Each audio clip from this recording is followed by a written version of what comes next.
to Ordinary Life on Coast Access Radio 104.7 FM with your host, Kitty Doyle. and me, Emma Kiriakou, She's so professional. where we talk about Our very, very ordinary lives. our ordinary lives. You can find us on ordinarylife.co.nz and on accessmedia.nz. Ordinary Life is proudly brought to you by Cover Yours. From quote to claim, they are in your corner. Contact them on coveryours.co.nz. And hello again, Kitty and Mike. Yay! We came. I brought him back. You I didn't have enough last time, did you? Oh, I have plenty of. What, despite the fact that I didn't shut up? Oh, mate, what can I say? Yeah. So we can talk about that, or we could talk about. Well, every fortnight, you what- see, what- I go home after we've recorded this, and Mike complains that he has nowhere for therapy himself. And so I said, actually, we are representative of all chronic illnesses. It's just that I can't find a lot of people. so I shall drag you in from the street, and you can tell us and the world about your struggles. Yeah, because one of the really weird things is, obviously, my situation is completely different to you guys, but at the same time, it's not. almost exactly the same. Yeah, really similar, right? Because some people complain about stuff and blah blah blah. You talk about drop off and stuff like. Excuse me, I suffer from that too. There's always got to go one better than the other. So what's it like for you, Mike? The drop-off thing. So this is dropping off your meds. Yeah. So Yeah. well, for me, it's not so much dropping off my meds. It's actually a fatigue hitting. The energy level drop-off. Yes. Yeah. Yeah. So I describe. I was actually my brother gave me the metaphor. It's like I'm a 1980s rechargeable battery, right? I discharge really, really, really fast. Yeah, I'll go along okay, and then all of a sudden, poof. It's like falling off a cliff sort of thing, yeah. But it takes me forever to recharge. And he's like a little child sometimes. He doesn't realise it. And you can see Aw. when little Yeah. children get really angry because they want to do stuff, but they don't, they I'm not tired, they'll say. Not tired, and just a stupid little Not things. tired while you're nodding off on the couch sort of thing. Mike will be like, I'm not tired. And you're like, okay. Yeah. Okay, I'm sure you're not. And me and my kids will all look at each other and we'll give each other that knowing look like, oh yeah, Mike's overdone it again. I was like that. Right.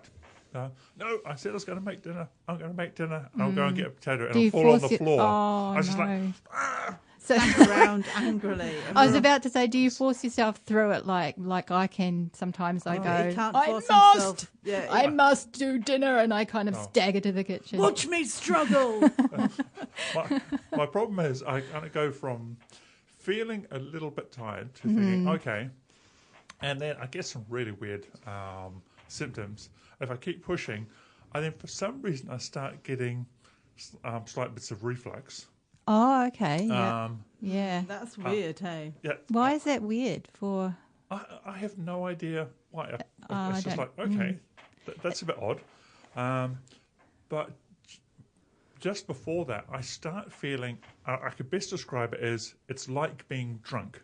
You know when you have a really good night out, but your peripheral vision becomes a bit, I remember those. you lose your professional vision. Oh, And- yeah. And I've you're heard of not that. quite sure where everything is. And you don't quite trust your vision. So what and- do you do, Mike? Do you? What happens, Kitty? Maybe I should ask you. Now- Do you sit down or do you? Now, He definitely never gets angrier and angrier and Oh. angrier. Now, I used to, before I learnt, and it did actually take me about 3 years, and one episode of being stuck in atrial fibrillation for 6 months, which that made was my not condition good, eh? significantly worse. Oh, okay. Um, Have they? Can I just quickly ask? So that you take medication for that, or? yes, so Now? I'm on 2 medications, and I take them each morning.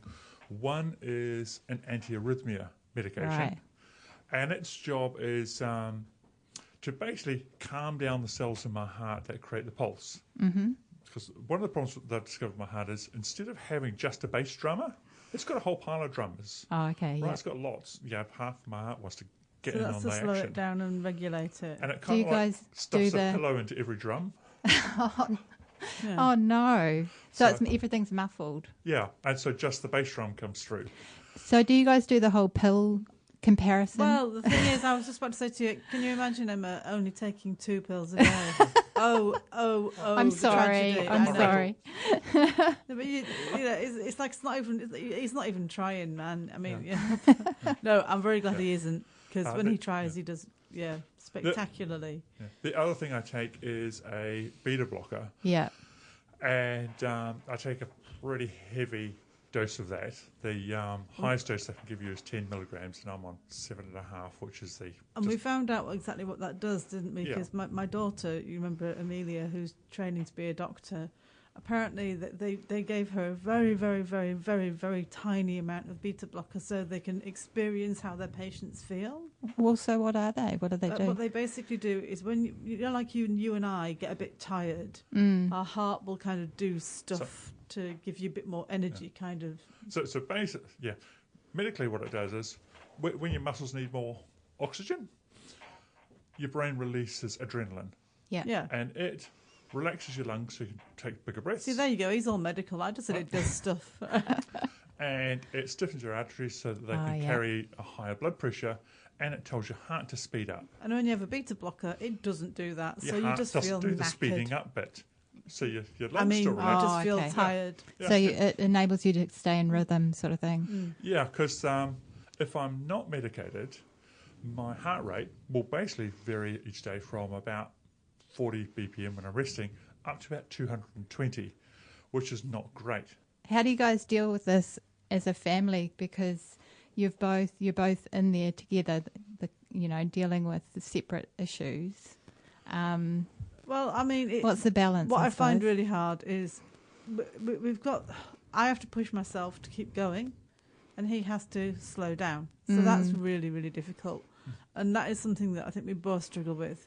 And then there was that comment you made recently, which inadvertently really, really upset me when he said, "Oh, it's kind of all right for you because you can just drop some tablets and you'll be all right." And I was like, "But it isn't all right for me because I'm also going to get worse, and you can always take a nap." I said.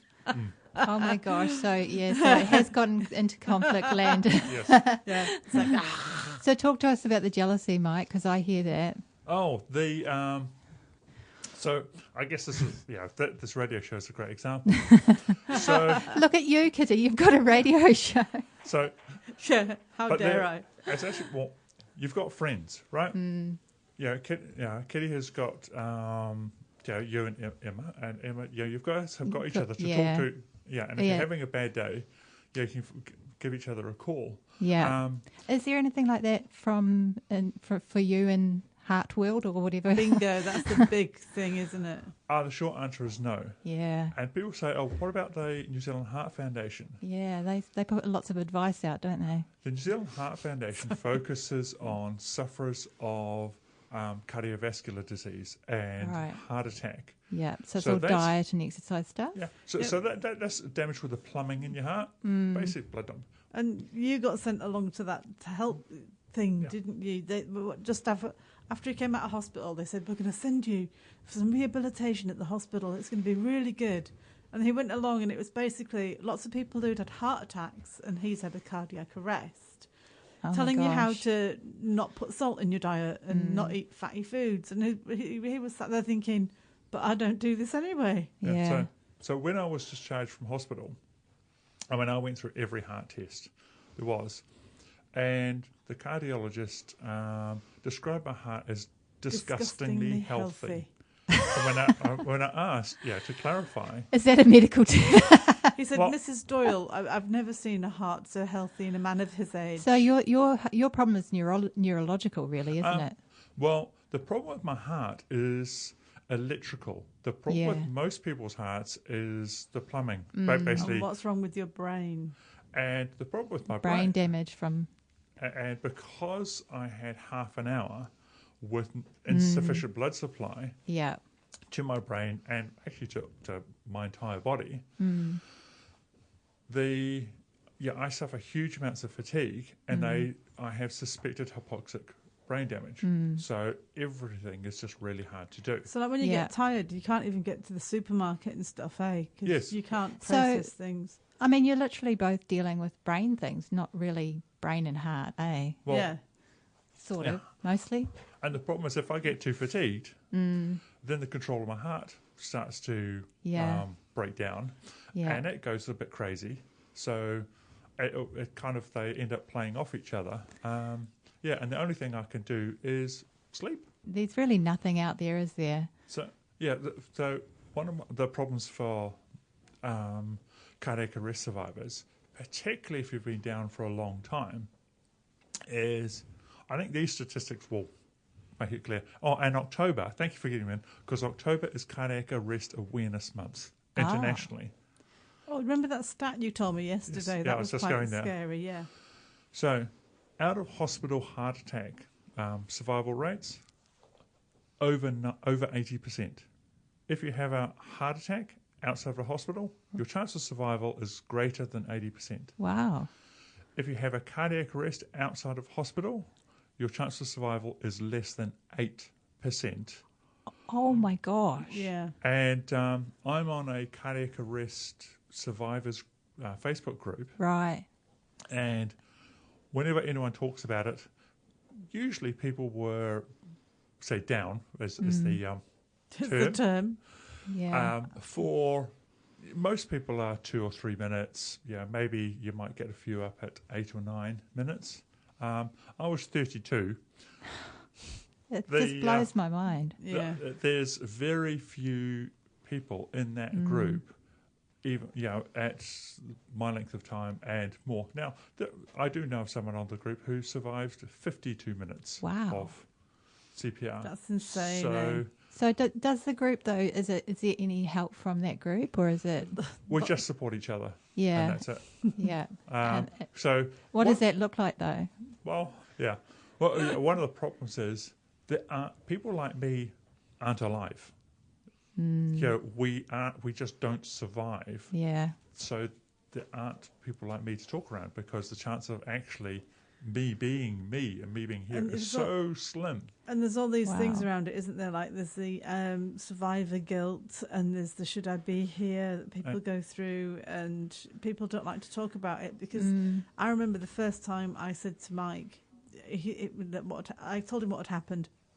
The first time he realised it meant that he'd essentially died, he did look absolutely horrified. Yeah. And I didn't say it again. He was still suffering from amnesia at the time. And I remember thinking, oh, I won't do that again, because that clearly really upset him. Yeah. And that does mess with your head a bit, eh? Yes, it did take. It's an incredibly hard thing to get your head around. Yeah. And I mean, this annoys Kitty, but one of my my lead developer. Lots of things annoy me. So while I was trying to go back to work, I went into work one day, and we were talking about what happened to me, and she looked at me and went, yeah, she's quite blunt, said, Mike, if they were doing CPR on you, you were clinically dead. Full stop, no question, that's it. You only do CPR on people who are clinically dead, and if they did CPR on you, you were clinically dead. And I was like, and I remember the shock of it, like the whole world just kind of went, shoo. And I just grabbed all my stuff. I was just like, I have to get out of here, and basically ran away. Yeah. Yeah. Yeah. And leaving work at that point, I think that was probably been good for you in terms of enabling you to now explore other things in life. Yeah. It's You've said it's given you more tolerance as well, didn't you? Oh yes, yeah. It's looked on and really realised the value of being able to see the flowers. Yeah. And Me and know. Kitty talk about it as like trying to have fun with Parkinson's. Yeah. Yeah. It's a bit harder to have fun with cardiac arrest survival, Yeah, but cardiac arrest. Fun with cardiac arrest. No, a bit grim. it sounds. A but bit grim, we really. don't mean we're laughing at people. We mean we're we're having fun, living our You've lives, still got and to try, in spite of in spite of everything. Yeah, you all just have the to keep moving. beep that we have to deal with. Yeah, and I did say to Mike recently, I said, I think that one thing you need to do is stop feeling guilty that you're not at work doing, 50 hours a week. And you need to just learn to sit back. And it's something he hates, but sit back and take it a little bit slower. I feel like we have a lot more to talk about on this. Oh, don't we? do. Yes. Shall we do part 3 next time? Would you come back, Mr. Doyle? Oh, absolutely. Question is, will I bring him? Because I suspect there are also other groups of people who, again, suffer similar trials, but it's not easy to acknowledge, Yes. to be honest. It's pretty weird when I do tell people about my life and they'll go, oh, you've got this and you've got that. And then I go, but wait, there's more. Let me tell you about my husband. Yeah. So, yeah, it all gets a bit weird. Yeah, I hear you.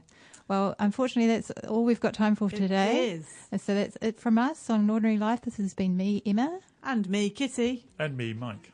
Hey. Thanks, Cover Yours, and thanks, Coast Access Radio. Ka kite anō. We'll see you next time. Farewell.